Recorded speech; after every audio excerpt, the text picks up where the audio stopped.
कमरे की खिड़की कहानी। मेरा नाम अशोक है। मैं एक मिडिल क्लास फैमिली से हूँ। मेरी छोटी मोबाइल रिपेयरिंग की शॉप है।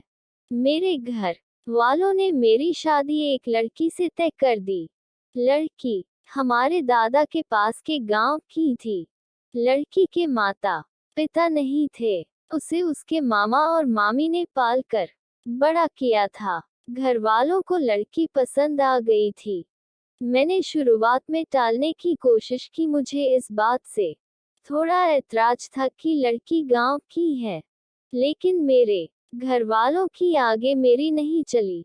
मेरी शादी उसी से होना तय हो गई। शादी तय होने पर जब मैंने उससे बात की तो मुझे उसका स्वभाव पता चला। वो बहुत कम बोलती थी। जितना मैं पूछता बस हाँ या ना में ही जवाब देती। मैंने कई बार पूछा कि तुम इतना ही बोलती हो या मेरे सामने शर्मा रही हो। फिर उसकी तरफ से वही चुप्पी होती। उसके मामा और मामी भी कहते हैं कि हमारी लड़की बहुत सीधी और कम बोलती है। मुझे भी उसकी यह बात धीरे धीरे पसंद आने लगी। हमारी शादी करवा दी गई। शादी अच्छे से हो गई थी। शादी के बाद सुहागरात का समय आ गया। मैं अब अपने जीवन की एक नई शुरुआत करने जा रहा था, जिसके लिए मेरे मन में कई विचार थे। इतने दिनों तक बात करने पर मैं उसका स्वभाव समझ गया था, इसलिए मैं जानता था कि मुझे क्या करना है। मैंने उससे पहले बातें की। वो अभी भी बस मेरी बातों का हाँ और ना में ही जवाब दे रही थी। काफी समय से मैं उससे बात कर रहा था। मैंने उससे पूछा मैं उसे पसंद हूँ, बस वो हाँ कहती। थोड़ी घबराई हुई लग रही थी।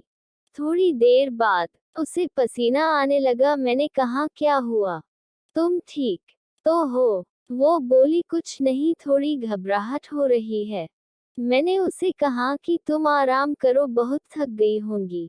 शादी की दौड़ भाग में ठीक से नींद पूरी नहीं हो पाती है, इस कारण थकावट से ऐसा हो रहा होगा, मैंने सोचा।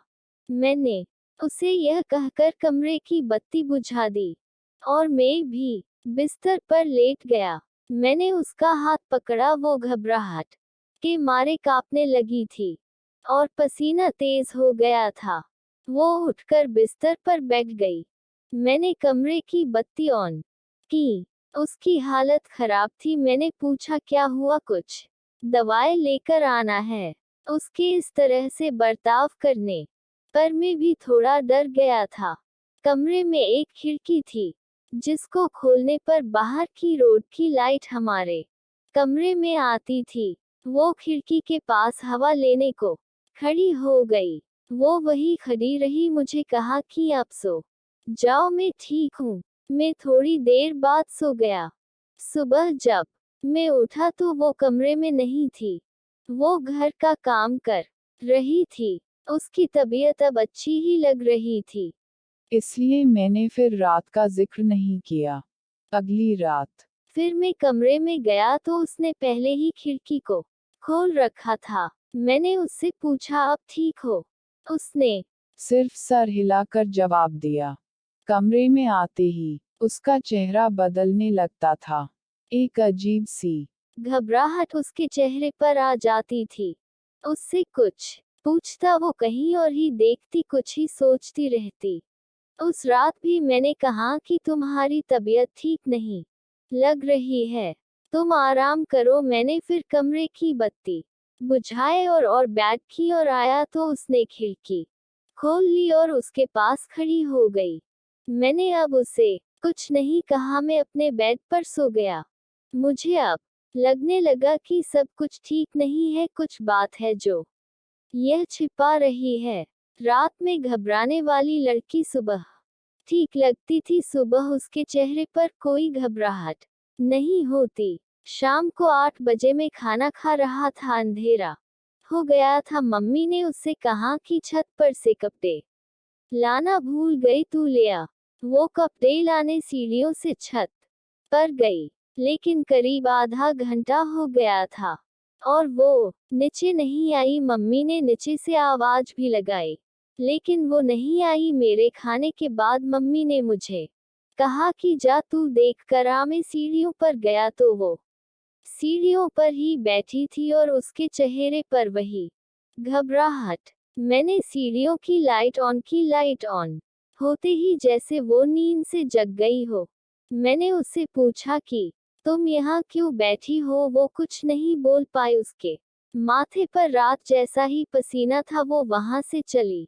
अब मैं समझ गया था कि बात क्या है, लेकिन उसकी वजह मुझे नहीं मालूम थी। उस रात मैं कमरे में गया और जाते ही मैंने सबसे पहले अपने कमरे की खिड़की को बंद किया। वो वही कमरे में थी, रोज की तरह घबराए सी। पर आज मैंने कुछ और ही सोच रखा था।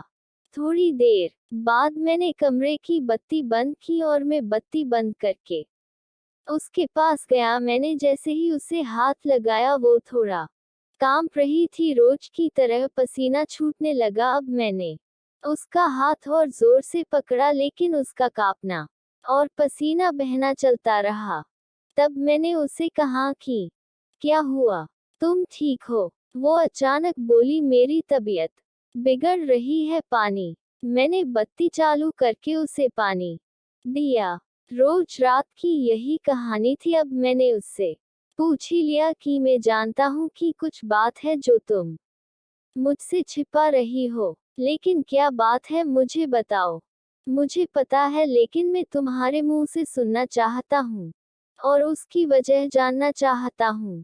वो पहले ही कम बोलती थी, ऊपर से डरी हुई थी, तो वैसे ही उसकी आवाज नहीं निकलती थी। मैंने उससे प्यार से पूछा, क्या कुछ हुआ है? कुछ ऐसी बात है जो बता नहीं सकती? वो चुप रही। मैंने गुस्से में कहा कि ठीक है, कल तुम्हारे मामा से बात करता हूँ। मामा का नाम लेते ही वो घबरा गई और बोली, नहीं मामा जी से मत पूछना। तब उसने बचपन की एक ऐसी घटना के बारे में बताया जो इन सब बातों की जड़ थी। उसने कहा कि मैं मेरे मामा के यहाँ पली बड़ी हूँ। मेरा भाई और हम एक दिन बचपन में खेल रहे थे और खेलते वक्त में हमारे घर में कबाट में छिप गई। मेरे भाई और मामी को यह पता नहीं था। उसी समय जब भाई बाहर दौड़ा मुझे ढूंढने के लिए तो वो गिर गया। मामी उसे लेकर पास के अस्पताल गई। उसका पैर टूट गया था। उसके पहले वो पैसे लेने अंदर आई तो कबाट का दरवाजा बाहर से लगा गई। मैंने तब भी कुछ नहीं कहा। मैं छिपी रही। बाहर क्या हुआ था इसका मुझे पता नहीं था।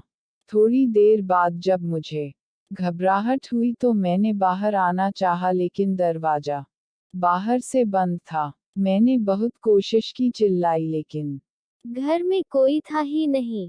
मैं बहुत डर गई। उन्हें आने में करीब 3 घंटे लग गए। मैं उस कबाट में 3 घंटे बंद थी। उसके बाद उनके आने के बाद भी मैं उन्हें नहीं दिखी। तो मामी मुझे ढूंढने लगी। अब मैं अंदर पसीने और घबराहट के मारे बेहाल थी।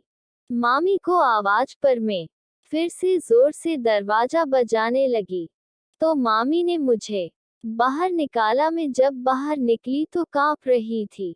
मुझे लगने लगा था कि मैं उस कबाड़ से बाहर आऊंगी या नहीं। आज भी अंधेरा मुझे उस दिन की तरह डराता है। कबाड़ पुराना था, इसलिए कहीं कहीं से थोड़ा टूटा था, जिससे मुझे सांस लेने में कोई प्रॉब्लम नहीं हो रही थी। बाहर क्या हुआ था इसका मुझे पता नहीं था। मैं जब बाहर आई तो मुझे पता चला कि मैं इतने समय तक अंदर क्यों बंद थी। उस दिन से मुझे अंधेरे से डर लगता है। मुझे पसीना और घबराहट होने लगती है। मामी ने यह बात मामा को नहीं बताई थी, नहीं तो वो मुझे और भाई दोनों को पीटते। मुझे नहीं पता कि अब यह कब तक मुझे परेशान करेगा, लेकिन मामी को यह पता है, इसलिए वो मेरा ध्यान रखती थी। यह सब सुनने के बाद मैंने कहा कि यह बात तुम पहले भी बता सकती थी। मेरी पत्नी बहुत ही सीधी थी और घटना के बाद शायद वो और भी डर गई थी। उसे लग रहा था कि उसकी यह परेशानी मैं समझूंगा या नहीं। कहीं मैं इस बात का मुद्दा ना बना लूं कि शादी के पहले हमें नहीं बताया गया, इसलिए वो छिपा रही थी। मैंने उसे फिर बड़े प्यार से समझाया, कहा कि उस समय जो हुआ उससे तुम्हें बाहर निकलना होगा। तुम्हारे अंदर के डर से हम दोनों मिलकर लड़ेंगे। मुझे पता है यह सब बोलना आसान है, करना मुश्किल, लेकिन मुझे पता है तुम कर सकती हो। अब इस कमरे की बत्ती तब तक बंद नहीं होंगी जब तक तुम उसे बंद ना करो, चाहे इसके लिए पूरी उम्र ही क्यों न लग जाए। मैंने पहली बार उसके चेहरे पर वो मुस्कान देखी थी। लग रहा था कि उसका कोई बोझ उतर गया। अंधेरा अब मेरे होते उसे डरा नहीं सकता। मैं उसका हाथ पकड़े रहता हूँ। धीरे धीरे मैं उसके इस डर को निकालने की कोशिश कर रहा हूँ, और बहुत हद तक मैं सफल भी हो रहा हूँ। ऐसी कोई भी बात नहीं है जो हल नहीं हो सकती। व्यक्ति को सिर्फ प्यार और विश्वास चाहिए। बड़ी से बड़ी बात को सुलझाया जा सकता है। और ऐसी ही कहानी सुनने के लिए हमारे चैनल को लाइक और सब्सक्राइब जरूर कीजिए।